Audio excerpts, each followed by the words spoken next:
प्रभाग क्रमांक 7 अ मधून भारतीय राष्ट्रीय काँग्रेसच्या फातेमा बेगम अब्दुल मुश्ताक यांना 5303, शिवसेनेच्या जावडे सुरेखा दिलीपराव यांना 1096, भारतीय जनता पार्टीच्या बनसोडे निकिता सुदर्शन यांना 1314,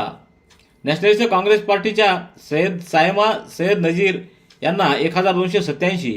अपक्ष गौसिया बेगम शेख लतीफ यांना 1494, अपक्ष सना फिरदोस शेख खुर्शीद 81 आणि नोटा 288 असं मतदान झालं। या गटातून भारतीय राष्ट्रीय काँग्रेसच्या फातिमा बेगम अब्दुल मुश्ताक या विजयी झाल्या आहेत। प्रभाग क्रमांक 7 ब साठी भारतीय राष्ट्रीय काँग्रेसकडून कदम वैशाली विनोद यांना 2704,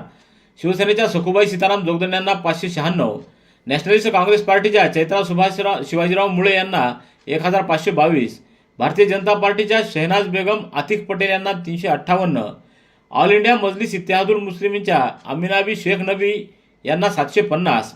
राष्ट्रीय समाज पक्षाच्या फरहाना बेगम शेख जलील यांना 44, अपक्ष खान उमेरा खानम लाल खान यांना 688 व अपक्ष रजिया बेगम मोहम्मद युनुस यांना 4058 तर नोटाला 143 मतं पडली। या गटातून अपक्ष असलेल्या रजिया बेगम मोहम्मद युनुस या विजयी झाल्या आहेत। प्रभाग क्रमांक 7 क मधून भारतीय राष्ट्रीय काँग्रेसचे गुलमीर खान कलंदर खान यांना 4652,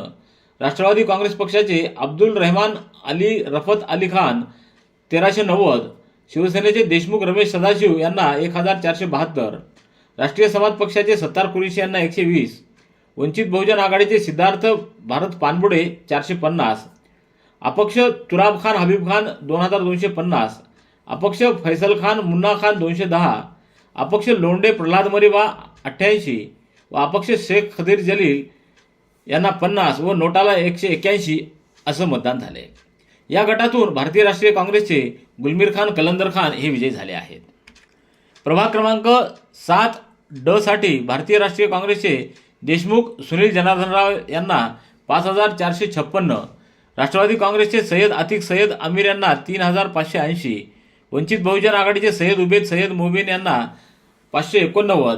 अपक्ष मोहम्मद पाशा मोहम्मद बक्षू बेलदार यांना 613,